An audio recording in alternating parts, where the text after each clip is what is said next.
All right, good afternoon, everyone. Let's just test out the audio. I do hear the audio.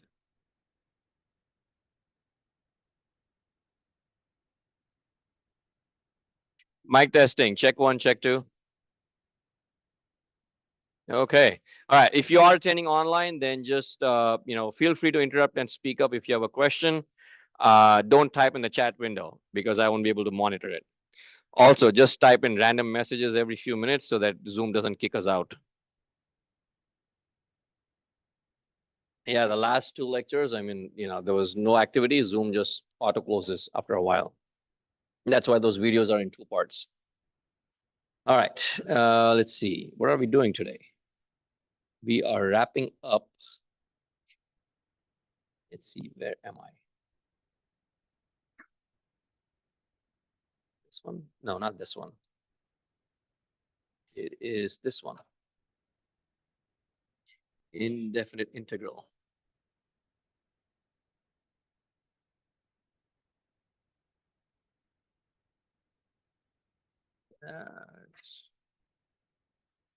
Okay, all right. That's what we're doing. Circuit analysis. Okay, how many of you remember current division and voltage division? Everybody remember that? Current division? Voltage division is easy. That current division, people used to have problems. All right, so I have a couple of examples. I'm just going to assign for student practice, but if you have a question, I'm happy to go over it. Again, these are all refreshers because we will need these in small amounts going forward in this course, right? So I'm going to assign this as practice. The equation for a voltage division is basically if you have voltage VR1 and you used to find, so there's a series connection of resistors. If you apply voltage across a series connection of components or resistors, voltage gets divided across each of the resistors, and the voltage that appears is a fraction of the total supply voltage. So this would be V total. I'm just going to write down VT, and the fraction is given by the resistance ratio of that resistance R1 to Req, the total equivalent resistance as seen by that source. So R1 over Req. Okay. So that allows us to find voltage across resistances very easily. Same thing with current division.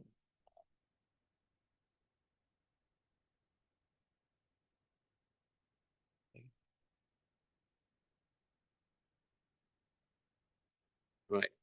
In current division, the same thing. When current flows through a parallel network of resistors, a fraction of that current goes through each resistor. The fraction is given by the ratio of Req to R1. So again, I'm going to assign it as student practice.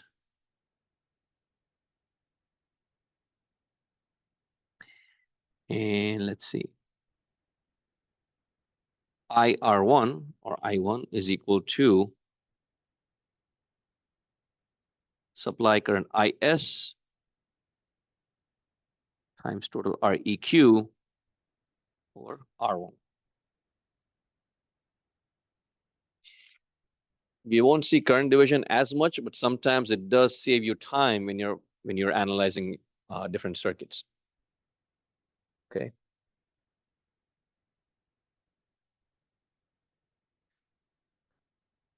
All right. Any questions? Earlier, I think just before class, a student had a question about the textbooks. Oh yeah, it was you. Okay. All right. So there are two books for the class. Okay. One is the Jaeger. The other one is Frankel. Both are really good books. Okay. Our homework assignments are based on Jaeger. The way the department had approved these books was that a portion of Jaeger and the first few chapters of Franco they form 306. Okay, they are EE306. And then the last 3 or last 4 chapters of Franco is EE308. Now, if you look into your red shelf, that Franco book, I think, is valid for about 1,000 days. At least that's what they told us. So by the time you take 308 in spring, that book is still going to be available to you. Right? So you can reference that book, the second part of Franco. All right. With Franco, there is no way to do an assigned reading, so I'll have assigned reading from there, but there's no way to monitor it, so I'm not going to award any extra credit for that. Okay.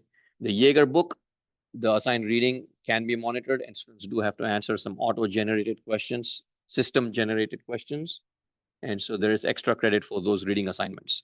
Well, both books are excellent. Okay, it's really good. Jaeger, I believe, was at Auburn University, and Franco was, I would say, down the street in San Jose State. So that's a really good book. Okay. All right. Does that answer your question? Okay, great. All right, Thevenin and Norton equivalent circuit.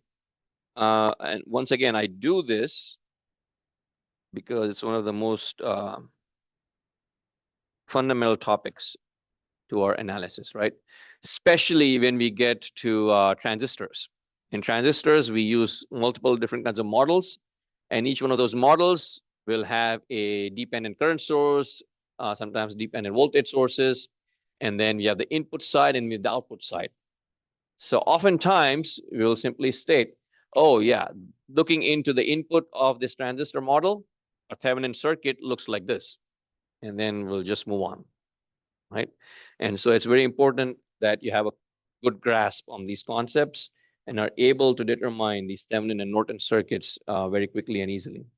They're not going to be very in-depth problems or anything like that, but you still, even in general, EEs need to have a good grasp on what a Thevenin and a Norton equivalent model would look like. Okay, so a bit of history. Leon Charles Thevenin was a French telegraph engineer, late 1800s. He postulated a theory, said that a system comprised or a circuit comprised of large linear network can be reduced to one single resistance and one single voltage source, both in series. And that came to be known as Thevenin theorem.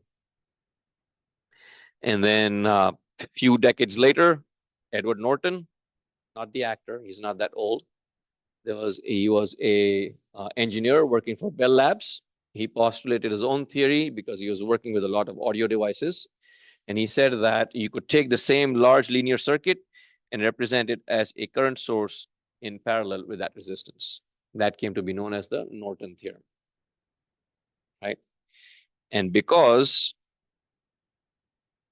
Thevenin and Norton equivalent networks are equivalent to the larger circuit, we can say that they are equivalent to each other. Okay, and that is also where we get source transformation from. A voltage in series with a resistor can be transformed into a current source in parallel with that same resistance. It's a legitimate technique that you can use, but I typically try to avoid it. I don't use it at all, if I can avoid it. Source transformation can be very tricky, so I don't use it. All right, any questions? Does everyone remember how to do this? Yes, no, no, yes. Okay, 1 thumbs up, 2 thumbs up. Kind of not. Okay. All right, again, I'm just pointing out that this is some fundamental stuff that you would need. Okay. Thevenin resistance is easily determined by, what the heck? Let's just spend 5 minutes on that. RTH, Thevenin resistance, is nothing but Req of a circuit.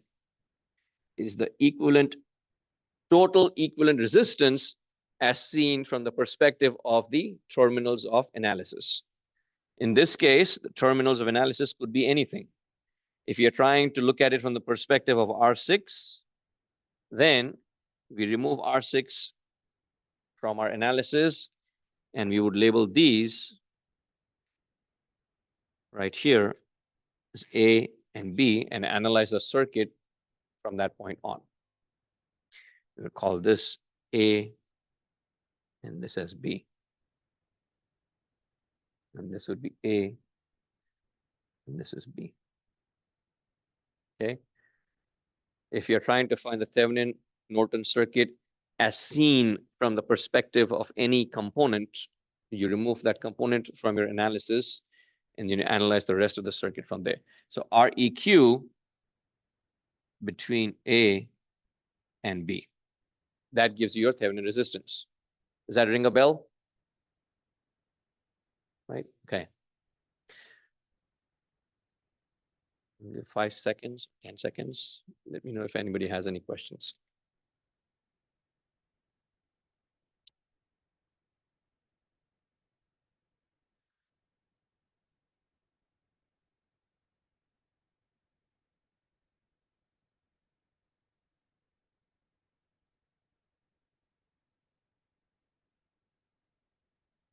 Yes. Before where? Oh, between BET. Yeah. Sorry about that. Between A and B. Okay. Now, it's not always possible to find REQ by manual calculations. Okay. Measurement is easy. You build your circuit, you just measure REQ, done. Right. But manual calculation or theoretical calculation is not always easy because all circuits are not reducible. All resistive circuits are not reducible.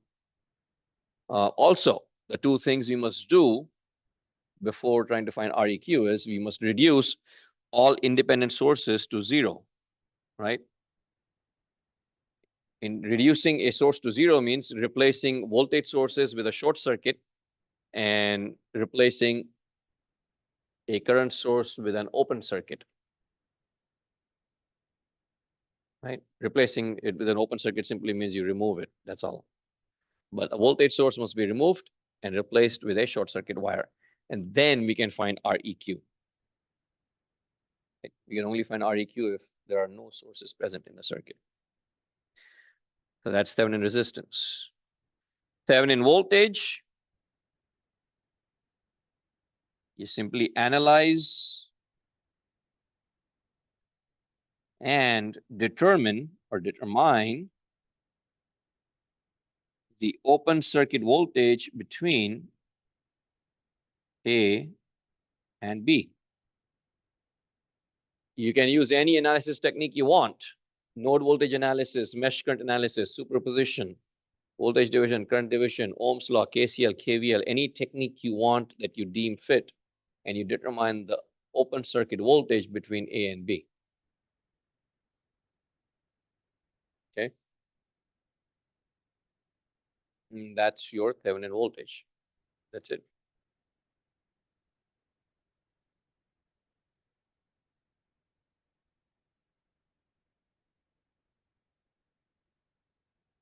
When was the last time you did a Thevenin and Norton problem? It's a long time ago. Oh yeah, the homework. Yeah, that's why I have it. But I meant before this class. Circuits 1, right? Yeah. In Norton current, place a short circuit wire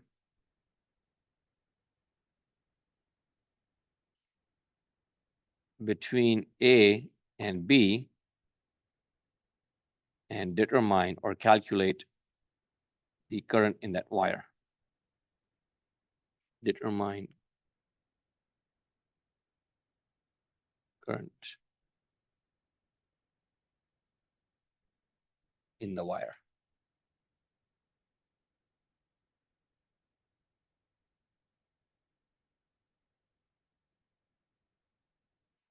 Okay.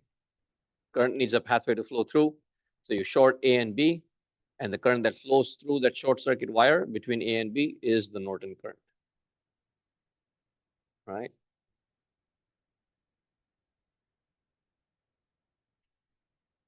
If you need a refresher, if you have any questions, feel free to reach out.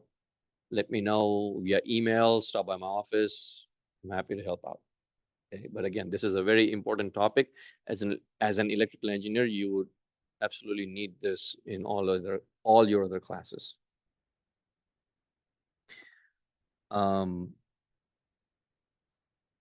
Good. Okay.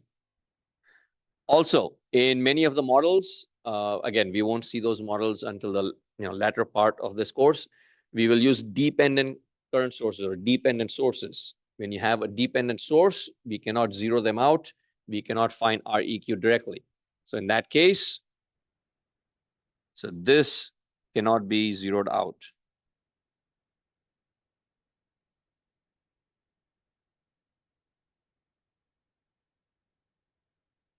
The dependent current source, beta IB, actually is referencing a transistor. And so we cannot reduce it to zero. And so we need to find Req by applying Ohm's law. We find VTH, we find IN, and then RTH is equal to VTH over IN. So indirectly.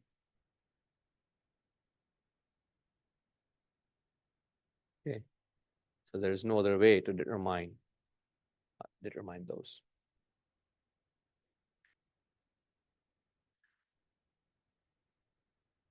We can use any method, but because we cannot find Req directly, we have to apply Ohm's law. So 122.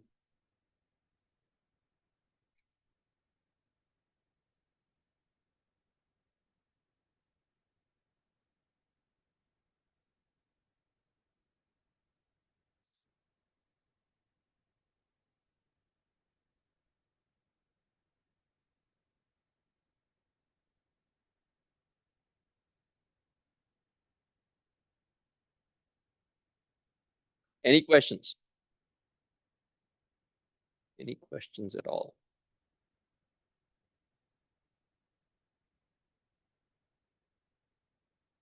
Okay.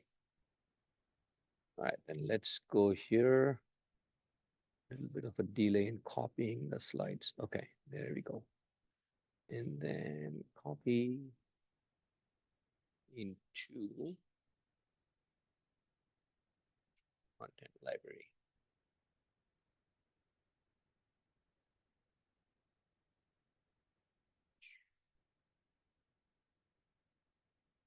Come on. Okay. All right. So chapter 1 is at an end. Let's begin chapter 2.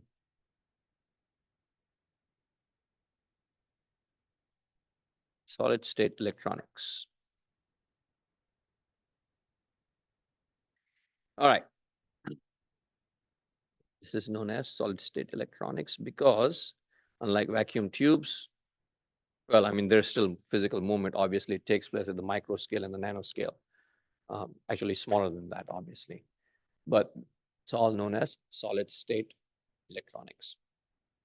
So broad classification for materials is based on the resistivity of materials. Resistivity of materials is a material property. Okay, it's a material property. So let's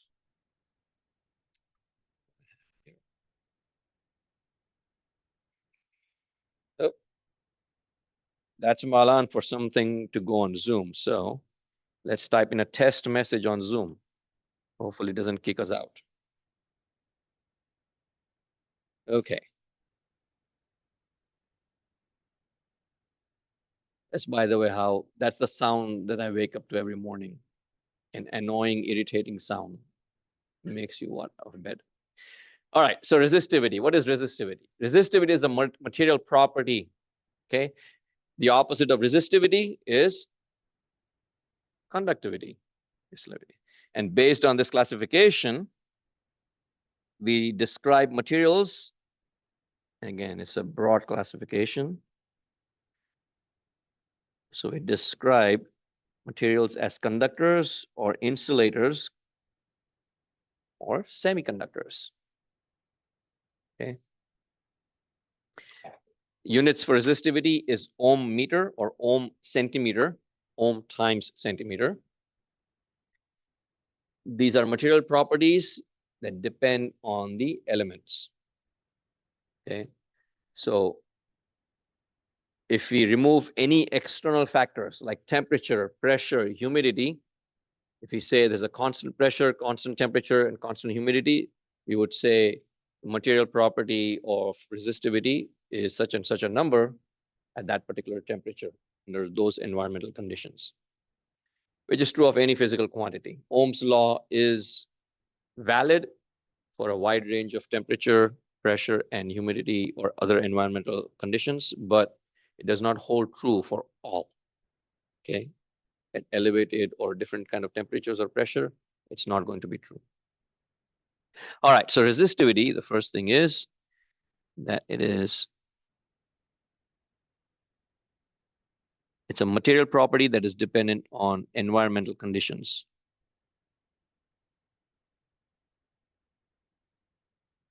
Environmental conditions like temperature, pressure, humidity, etc.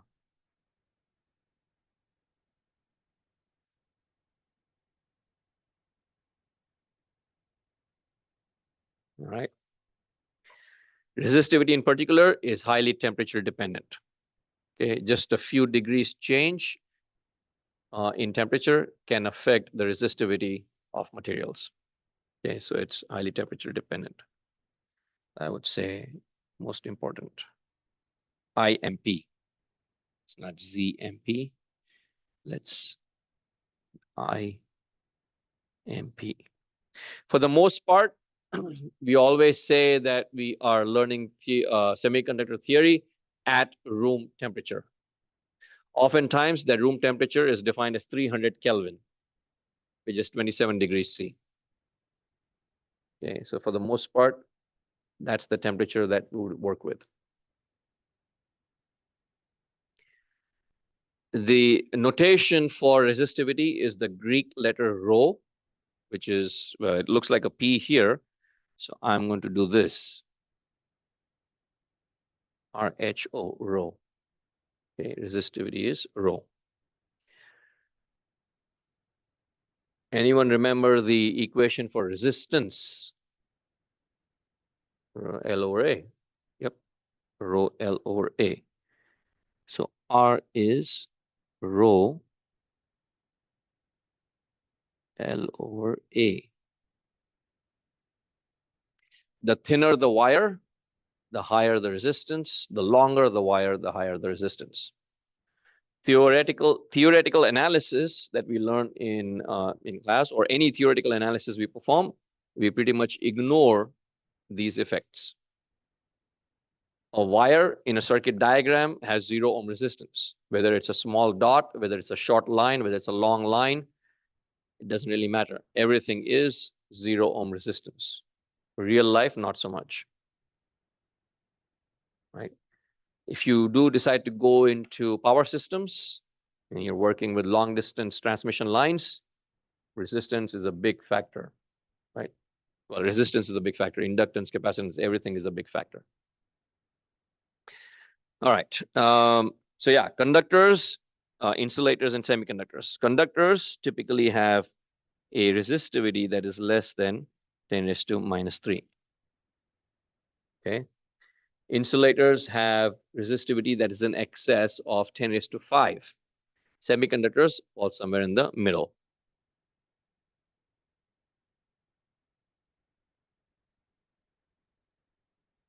And semiconductors are somewhere in the middle.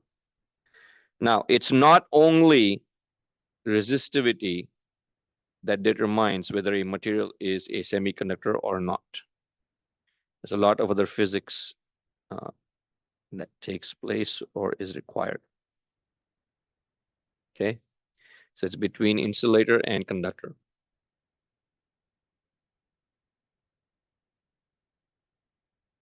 So some of the most common semiconductors, actually just materials in general, are shown in this table.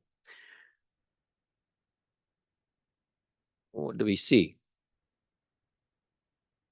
We have, of course, all kinds of elements in here, but we are focused on semiconductor theory. So let's bring up semiconductors. The most common semiconductor is right here, silicon. The other is right here, germanium. Okay. Silicon is by far the most popular. There are specific reasons for that.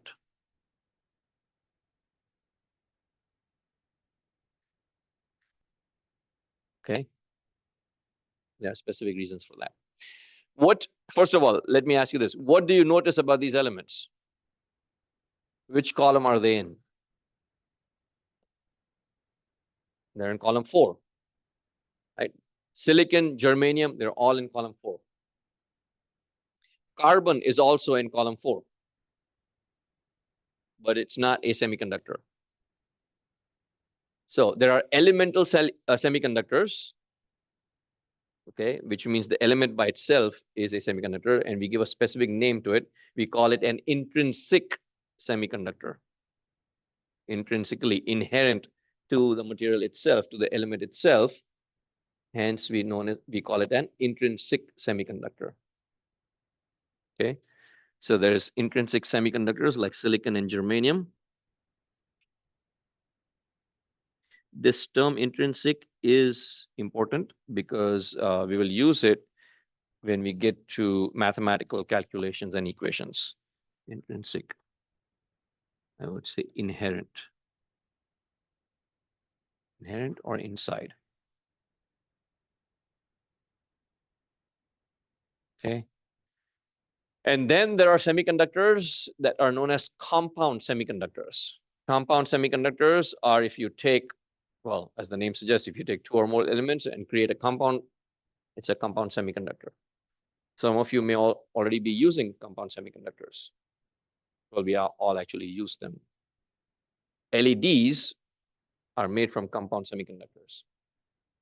Gallium arsenide, and depending on the doping that we use for a semiconductor, could be gallium arsenide nitride, could be some other gallium arsenide, gallium phosphide, or gallium arsenide phosphide. And so depending on the material that we use, the emitted light, the wavelength of that light is different, hence we get different colors. Okay.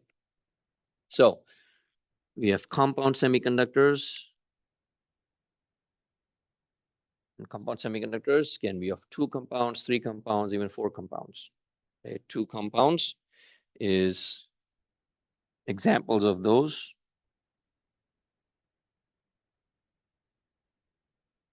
2 or more elements.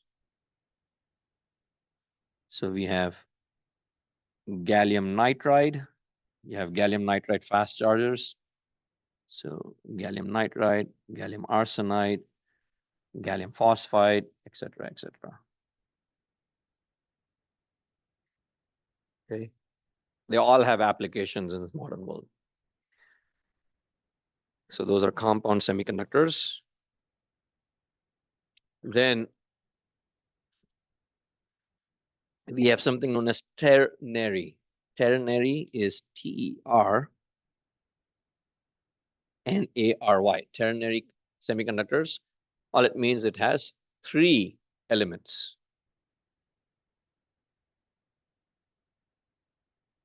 So that semiconductor is comprised of 3 elements.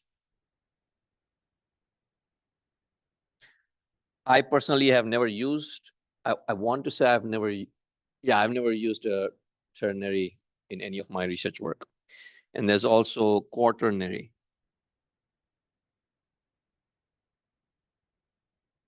Which is 4 elements.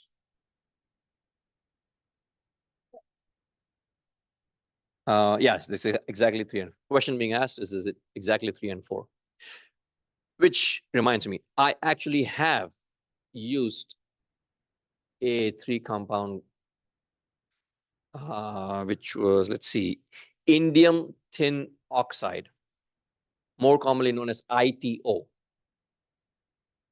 ITO is kind of like a conducting material that is transparent. We have samples in the polymer electronics lab in room number 105. If we ever get it up and running, we'll offer EE422 again sometime. It's a transparent conductor. So yeah, it's transparent. It's transparent. It's visible. It's visible. So yeah, transparent. Sorry, yeah, transparent. So if we so in the polymer, let's little tangent segue. In the polymer electronics lab, EE422, there's a small clean room in there. Well, not small clean room. It's a small clean room system. And students go in there and build LEDs, organic LEDs. Okay. And we use ITO because we are going to, I think the LED is underneath, and then you have connection pads on top. And so once that material is created, it allows us to shine light through it, or the light is created inside and it shines out. So if it was not transparent, we would not be able to see it at all. That's an example. So I think it's a good question. Yes. Anyway, so ITO, indium tin oxide. So right here, these together with oxygen. All right. So as I was saying, we can combine. So this is column 4. We can combine column 3 and 5. Right. And so they are known. They're actually known as 3-5 semiconductors or 3-5 compound semiconductors. We can also have 2-6. Though again, I have never worked with any of those. Okay. 2-6 compound semiconductors. Let's see what else. We'll get into semiconductor physics a little bit, and then it'll explain why carbon is not a semiconductor material. Okay. Even though carbon has 4 electrons in its outermost orbit, it belongs in column 4 like silicon and germanium, but it is not a semiconductor. Yes.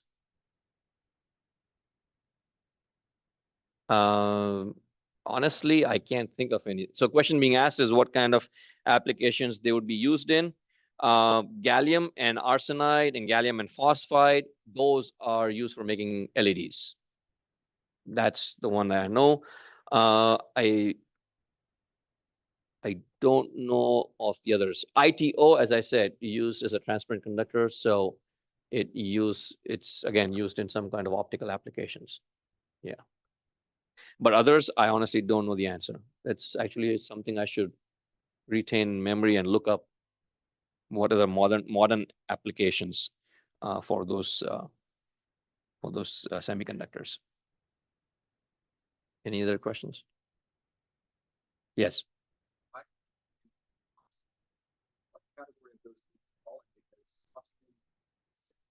6th column, yeah. It's just a ternary compound semiconductor, that's all. No, it's just naming convention, that's all it is. Yeah, it doesn't fall under any other category except the broad classification of compound semiconductor. Okay. All right, so we are all familiar with Bohr's model or the Rutherford model, right? Right now, that's the most accepted form. And then, of course, there's a different theory, which is string theory, means everything is on a string. That's completely different. All right, so in this model, all atoms have a nucleus. The nucleus has a positive charge, positively charged protons, and neutral neutrons. And the negatively charged electrons are orbiting that nucleus. Right? That's the most commonly accepted model. So this entire right here is the nucleus, and you have electrons that are orbiting. Now, there are forces of attraction, right? You have the positively charged nucleus, and you have the negatively charged electrons that are orbiting that nucleus. Opposite charges attract. So the electrons are bound to the nucleus within that atomic structure, right? Now, depending on the size of the atom, heavier atoms, of course, have electrons in multiple orbits. And so the farther away the electron is from the nucleus, the weaker it is. The weaker is the energy that is binding it to that nucleus. Make sense so far, right? So all orbits in that atom have specific energy. There are energy levels, and these energy levels can be described in something known as an energy band diagram.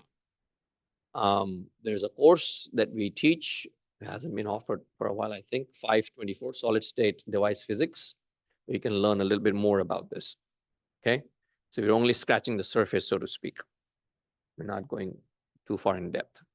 So you have electrons orbiting this nucleus. Those electrons are not randomly arranged. There was a theory that was postulated, and the theory was that these orbits are fixed, and there's a certain energy level for each one of these orbits. So the electrons in each orbit have a specific energy level. And the smallest possible energy, smallest possible difference in energy is known as a quantum. That's where quantum physics and quantum mechanics comes into the picture. Anyway, again, we are not talking about that. So the smaller orbits, meaning that is close to the nucleus, are bound very closely to the nucleus, attracted to. So it has lower energy. The farther away that the electron is, the weaker is the energy that binds them. But they have more energy, meaning higher levels of orbit. The electrons have more energy than the electrons that are inside. And this is very important. If they have sufficient energy, or if they acquire sufficient energy, they can leave their orbit. They can actually leave their atom altogether, and they're free to move around. And if they move around, they're going to carry their charge with them. When they carry their charge with them, the charge is moving. Rate of flow of charge is defined as electric current. Yeah. So that's what it is. So electrons exist in orbits. All orbits have certain energy levels.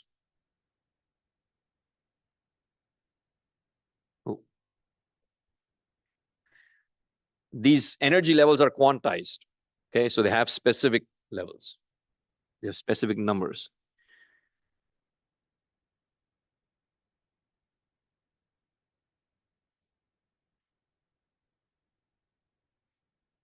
Actually, outermost electrons have the most energy.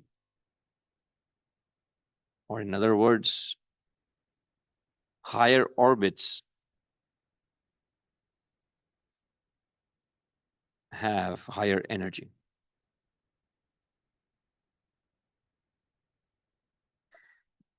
This energy level does not reference the forces of attraction between the lower orbits have a higher force of attraction with the nucleus.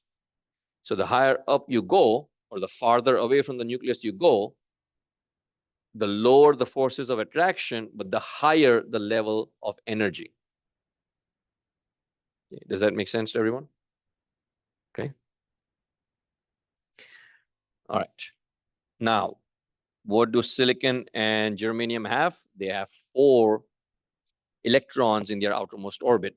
How many do we need for a stable bond? Right? So if you take one silicon atom and it shares if it shares one electron on all 4 sides, left, right, up, and down, with a neighboring silicon atom, that means it has a stable bond. Okay, and that's the atomic structure of a silicon. So inside a silicon cell, the structure is known as a lattice. This diagram shows us one unit cell. And then here we have one atom sharing one electron,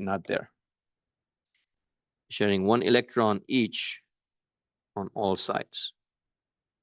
And so it has 8 because it receives one electron each from 4 neighboring atoms. And the crystal lattice structure of a silicon atom is in the shape of a diamond. This is the shape. Okay. So it is known as a diamond lattice.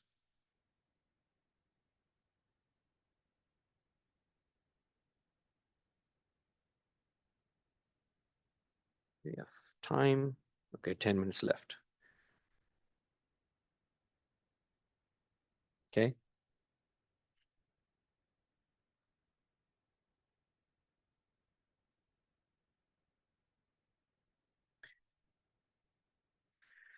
All right, so based on the structure of this lattice, we can classify the semiconductor material as being crystalline or polycrystalline or amorphous. In a crystalline material, typically we say it's a single crystal material.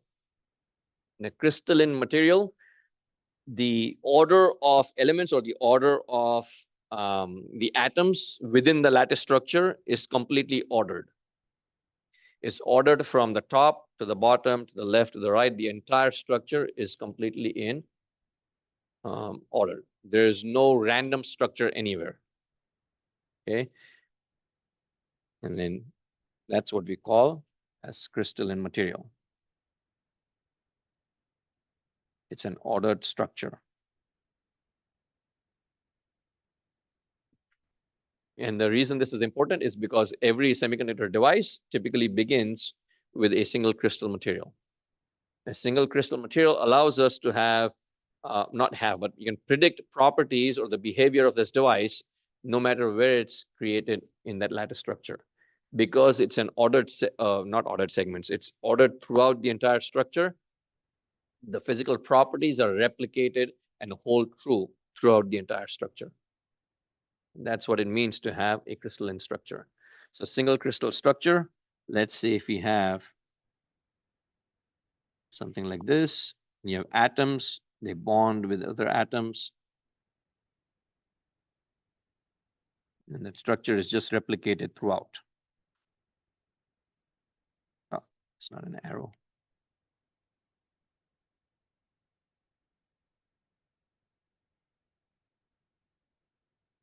Okay.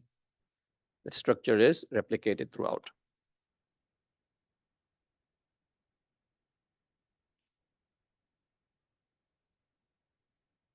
All right. In polycrystalline material, you have crystalline materials, but they're broken up into different regions or different zones. And so that's polycrystalline material. So within a single material, you'll have multiple ordered segments. Okay, so there are segments that are ordered, but they do not follow any pattern. Within a certain region, it'll follow a ordered segment, but once you leave a territory, for example, then the ordered segments would be different.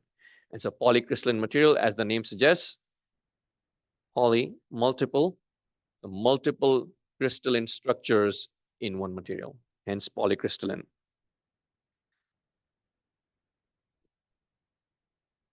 So multiple crystalline structures. And amorphous does not have any ordered segments at all.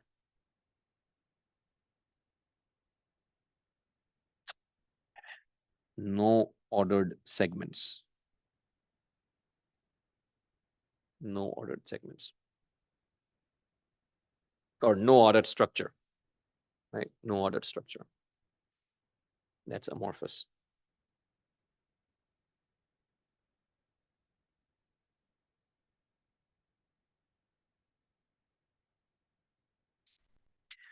How much time do we have to get into? That's 5 minutes left. Let's talk about it. Just one thing I want to point out before I go on. Each one of these bonds right here is a covalent bond, right? You're sharing an electron with a neighboring atom. So it's a covalent bond between two neighboring atoms.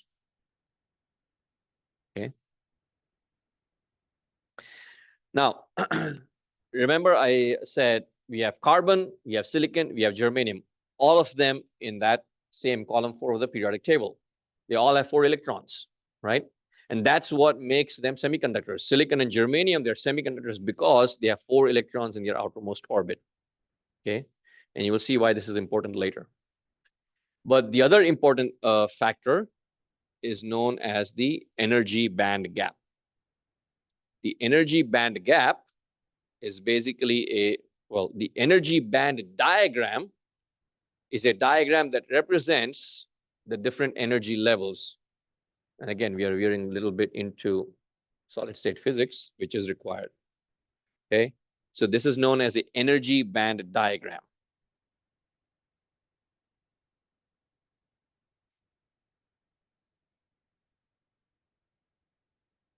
In the energy band diagram, we have the conduction band, we have the valence band, and the gap between the conduction band levels and the valence band levels is known as the band gap. Okay, that's the gap between the two bands. So again, it's not physical, like you have electrons in the outermost orbit. The outermost orbit is known as the valence orbit. It has a certain amount of energy. In order for that electron to acquire enough energy to be able to conduct, it needs a certain amount of energy. That energy is described by this energy band diagram. So if we were to plot the energy levels in the valence band and the conduction band, you would have a gap between the two bands, the valence band and the conduction band. In a conductor, there is no gap. Electrons are always freely available for conduction. So there is no gap between the valence and the conduction band. They overlap. Okay. So there is no gap. Electrons are always available for conduction, and that's what makes it a conductor. Okay. The energy levels are signified by the gap is labeled as Eg, conduction band energy is Ec, and the valence band energy is Ev. So for a semiconductor, there is a gap, but the gap is not huge. It is not insurmountable. By any means of externally applied energy source, we can overcome this gap. And that's what makes it a semiconductor. So this Eg has a specific number. Or this, let's put it this way. Gap can be overcome, whereby the electrons in the outermost orbit can acquire sufficient energy to be able to break free of their bonds or atomic structure. Still have a minute or two left. And then we have insulators where the gap cannot be overcome at all. Okay, so gap is too large. We can apply as much energy as we want. Gap cannot be overcome. We can apply, yes.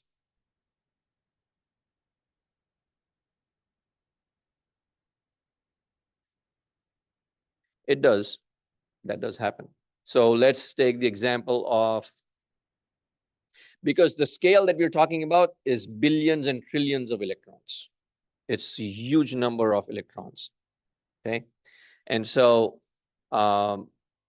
let's take the example of any insulator. Let's take wood or plastic, for instance. We're just going to say that it's an insulator, right? The cables that we have in front of us has some insulating material, but it's not an ideal insulator, meaning there is some conduction possible, technically possible. It's not going to happen in real life because it's not ideal. There are some electrons that will be in there. So any conductor is not ideal. It'll have some resistance, and any insulator is not ideal. It'll have some conductance, but that is of such insignificant or inconsequential. Okay. So we'll talk more about this next class, but the reason why carbon is not a conductor is because my slide is not synced. There we go. The reason carbon is not a semiconductor is because the band gap energy is 5.47 electron volts, very, very large. Whereas silicon and germanium is the lowest, 0.66. Silicon is 1.12 electron volts, far small compared to carbon. And that's why carbon is not a semiconductor. Okay. So we'll end class here today. We'll pick up on Monday. Monday, there's quiz 1. Quiz 1 is based on the material we have covered in the lectures on Monday, Wednesday, Friday of this week. It'll always be like this. Okay. Every single Monday, we have quiz at the beginning of class. It'll be based on the material we covered in the previous week. And so we had homework 1 and we had some assigned reading. So 3 lectures, homework 1 and the assigned reading all put together will be the focus of quiz 1. Yes. Everything is open note, open book. Yeah. And you can go review or look up lecture notes, homework assignments, anything you want. You can use headphones and review the lecture video if you want, but that would be just kind of consume your time. All right. So have a good weekend and I will see you all on Monday. Hey, Zoom didn't kick us out today. That's good. Thank you for attending online.